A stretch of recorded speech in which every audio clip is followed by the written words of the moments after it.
नमस्ते, प्रणाम। और बस एक बात कहने आया हूँ। बहुत दिन बाद लाइव आया हूँ। कलकत्ता में आया था मैं फेसबुक पे लाइव। और ये मैं किसी गाने के लिए नहीं आया हूँ और ना ही किसी सिनेमा के लिए आया हूँ। आज मैं लाइव आया हूँ बस सरकार से और हमारे संगीत कला से, जो हमारे तीन भाई जो सांसद हैं, मैं उनसे भी रिक्वेस्ट करने आया हूँ। अपने माननीय मुख्यमंत्री हमारे नीतीश चाचा जी और तेजस्वी भैया या हमारे योगी जी, जितने भी हमारे जो हिंदी भाषा के लोग हैं, जो इस पद पे हैं कि वो सरकार से बात करके, हम लोग तो एक मनोरंजन के साधन है। हाँ, जहाँ तक पैसे कौड़ी की बात है, अगर हमसे मदद वहाँ चाहिए तो उसके लिए हम हमेशा आजीवन खड़े रहेंगे। जो हमारी सक्षमता है, जो हमारी संपूर्णता है कि जहाँ से हम हैं वहाँ से हम हमेशा खड़ा उतरेंगे। लेकिन जो तमिलनाडु में हमारे भाषा, हिंदी भाषा के लिए, लोगों के लिए हो रहा है, तो जो हिंदुस्तान का भाषा है, आज उसी हिंदुस्तान में हिंदी बोलने वालों पे इतनी बड़ी प्रतिबंध लग रही है, उनको मारा जा रहा है, काटा जा रहा है, जिसमें सबसे ज़्यादा संख्या हमारे यूपी बिहार के लोगों की है। तो मैं बस अपने जितने भी मेरे मनोज भैया, रवि भैया, दिनेश भैया, मैं सबसे प्रार्थना करता हूँ कि आप लोग प्लीज़, क्योंकि आप लोग सरकार में हैं, तो इस चीज़ को आप लोग जितना चाहेंगे तो इस सरकार से वो सरकार बात करके और हमारे हिंदी भाषा के लोगों के लिए और अपने यूपी बिहार करके खास करके लोगों की मदद हो सकती है। हमारे नीतीश चाचा माननीय मुख्यमंत्री हैं, आप और तेजस्वी भैया उप मुख्यमंत्री हैं, आप सबसे मैं रिक्वेस्ट करना चाहता हूं कि प्लीज़ आप लोग चाहेंगे तो कम से कम ये जंग जो है बंद हो जाएगी। और उसका देन कहीं ना कहीं हम सभी हैं, क्योंकि अगर रोज़गार हमारे यूपी बिहार में इतनी होती तो शायद हमें दूसरे जगह जाने की ज़रूरत नहीं है। तो ये विषय नहीं है, बट धीरे धीरे सारी चीज़ें हो ही रही है और होगी। लेकिन अभी जो सिचुएशन है वो बहुत दयनीय है, बहुत निंदनीय है कि वो आज अपने ही देश में, अपने ही लोगों के द्वारा हिंदी बोलने पे इतनी प्रतिबंध है कि आप हिंदी बोलेंगे तो शायद उसके लिए आपको मारा जाएगा, काटा जाएगा। तो मैं सबसे, जो भी सरकार में है, उनसे रिक्वेस्ट कर रहा हूँ कि प्लीज़ आप लोग थोड़ा सा अगर ध्यान देंगे, क्योंकि आज आप लोगों को भी इस जनता ने ही बनाया है और यही जनता आज पीटी जा रही है। तो वो थोड़ा सा तकलीफ दे रहा है कि जिसको हमने चुना आज हमारे लिए कुछ नहीं कर पा रहे हैं। तो मैं तो सरकार में हूँ ही नहीं, लेकिन मेरे तरफ से जो भी मदद होगी, आप लोग बोलिए, मैं करने के लिए तैयार हूँ। लेकिन मैं कैसे करूँ, कहाँ करूँ, मुझे पता ही नहीं है कि हाँ कैसे क्या होगा वहाँ, क्योंकि वहाँ विषय क्या है, वहाँ प्रॉब्लम क्या है, क्योंकि वो सरकार में जो है वो सरकार के लोग ही जान सकते हैं और जो कानून जानते हैं। भाई, हम तो एक संगीत के आदमी है, लेकिन हम अपने शरीर से और अपने पैसे से यही मदद कर सकते हैं, लेकिन हम कहाँ करें वो समझ में नहीं आ रहा है। तो आप लोग को लगता है तो आप प्लीज़ हमें बताइए कि कैसे हमें मदद करना चाहिए, क्योंकि वहाँ हमारा कोई नहीं है, वहाँ मेरा कोई किसी से बात नहीं होती है। मैं सरकार में सरकार के हिसाब से मैं हूँ नहीं, मैं एक गायक हूँ या मैं एक एक्टर हूँ।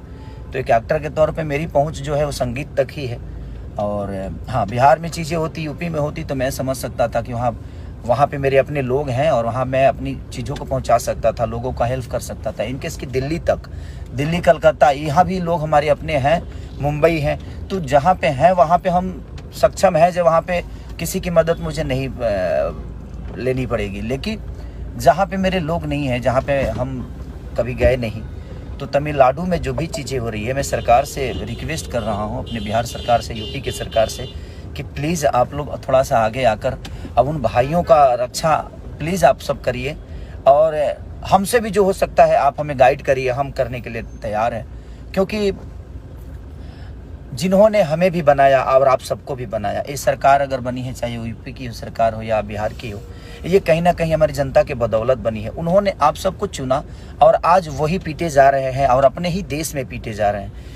तो इस पे मुझे लगता है कि ये संगीत से और एक इंसानियत से बढ़ की चीज़ें है कि हमें लगता है कि एक इंसान होने के नाते हम सबको आगे आकर और इस मुद्दे पे बात करनी चाहिए और जो भी प्रॉब्लम में है उनका हेल्प करना चाहिए। तो प्लीज़ मैं आप सबसे रिक्वेस्ट कर रहा हूँ, मेरे बड़े भाई तेजस्वी जी, चाचा नीतीश जी, माननीय हमारे आदित्यनाथ योगी जी बाबा, और अपने बड़े भाई मनोज भैया, दिनेश भैया, रवि भैया, क्योंकि आप लोग सरकार में हैं तो थोड़ा सा प्लीज़ आप लोग मदद करिए अपने इस भाषा के लोगों के लिए, अपने लोगों के लिए जिन्होंने आप सबको बनाया, हम सबको बनाया है। इन्होंने हमें एक दायित्व दिया है, उस जगह पे पहुंचाया है, तो इनका बहुत बड़ा योगदान और इनका बहुत बड़ा आशीर्वाद है, जिससे हम आज जो भी हैं इनके बदौलत हैं। और हमारा कर्तव्य बनता है कि अगर हम किसी एक घर का गार्जियन की तरह, अपने बेटे की तरह जिन्होंने हमें बनाया है, हमें अपना इतना बड़ा साम्राज्य दिया है अपने भाषा के लिए, तो हमें प्लीज़ हमें करना चाहिए। और हम सबको आगे आकर इस चीज़ विषय पे अगर हम छोटी छोटी प्रयास करेंगे तो शायद ये चीज़ें बच जाएगी और हमारे भाई सुरक्षित हो जाएंगे। तो ये आवाज़ उठाना बहुत ज़रूरी है कि हम सबको आवाज़ उठाना चाहिए और जितना मदद हो सके हम सब एक दूसरे से मिल के करना चाहिए। हाँ, जहाँ संपर्क आपका है वहाँ आप हमें बोलिए, हम आते हैं। जहाँ संपर्क मेरा होगा वहाँ पे मैं खड़ा हूँगा और आपको बुलाऊंगा कि भैया हाँ यहाँ मदद हो सकती है, यहाँ पे हमारे से अपने लोग हैं।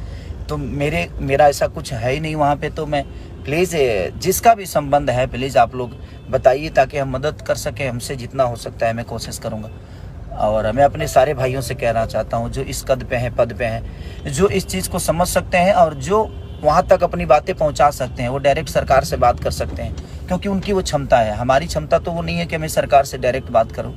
और हाँ, जहाँ मेरी है क्षमता, मैं अभी अपने बड़े भाई मंत्री माननीय जितेंद्र भैया को भी मैंने कॉल किया था कि भैया आप लोग प्लीज़ इस पे, और वो बहुत सक्रिय है, बोल रहे हैं कि हाँ भाई हम लोग आगे कर रहे हैं, चल रहे हैं। तो मेरा संबंध जिससे है मैं कोशिश कर रहा हूँ कि उनसे अपनी बातें कर रहा हूँ। तो प्लीज़ आप लोग भी जहाँ भी हैं, जैसे भी हैं, जितना भी हैं, तो ये जो हो रहा है वो ठीक नहीं हो रहा है। तो प्लीज़ आप लोग थोड़ा सा कोशिश करिए कि ये चीज़ें दोबारा ना हो।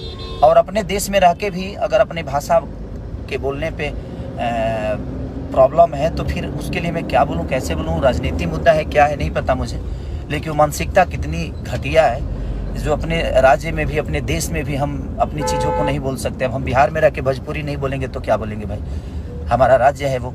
और हम इंडिया में रह के हिंदी नहीं बोलेंगे तो हम क्या बोलेंगे। अब अंग्रेजी तो बोल नहीं सकते हम, क्योंकि हमारा राष्ट्रभाषा है। तो राष्ट्रभाषा बोलने पर भी प्रतिबंध है, तो ये तो समझ नहीं पा रहा हूँ मैं।